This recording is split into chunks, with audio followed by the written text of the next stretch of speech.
Saïd Kouachi n'a jamais été poursuivi ni condamné. Il avait, c'est vrai, été entendu dans le cadre de l'affaire dite des filières irakiennes du 19e arrondissement, mais il n'avait jamais été mis en examen.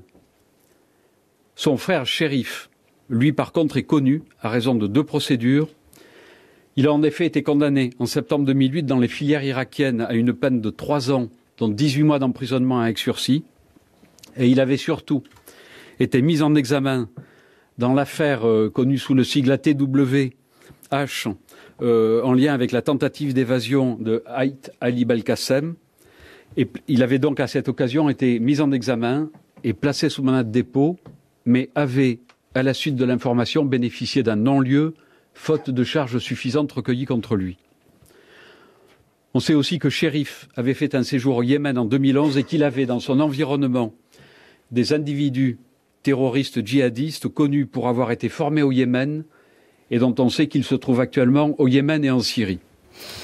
Céline Bruno, François Molins l'a clairement exprimé ce vendredi soir dans sa conférence de presse. Ces 3 hommes, ces 3 assaillants se connaissaient.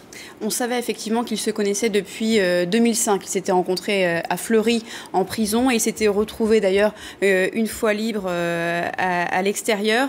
Mais on sait maintenant que l'attaque elle était fomentée entre ces 3 personnages. Alors pour revenir aux attaques, jeudi après-midi, quelques heures après l'attentat sur Charlie Hebdo, des proches des frères Kouachi sont placés en garde à vue. Et là, le nom d'Amadi Koulibaly va revenir à plusieurs reprises. La femme de Chérif Kouachi, qui est elle aussi en garde à vue, elle va confirmer aux enquêteurs que oui, son mari connaît très bien cet homme, Amadi Koulibaly.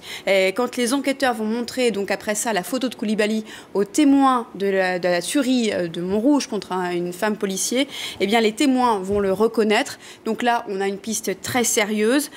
Autre point, ce vendredi, alors que les frères Kouachi sont confinés dans l'entreprise de Dammartin, les policiers vont analyser tous leurs appels téléphoniques. Et là, ils vont se rendre compte que la femme de Chérif Kouachi a passé en un an plus de 500 appels à la femme de Koulibaly. Donc les couples se connaissent très bien. Enfin, on sait grâce au procureur que Koulibaly et Kouachi avaient tous les deux déterminé leur cible à l'avance, ensemble. Koulibaly devait s'occuper des policiers, les frères Kouachi devaient s'occuper de Charlie Hebdo.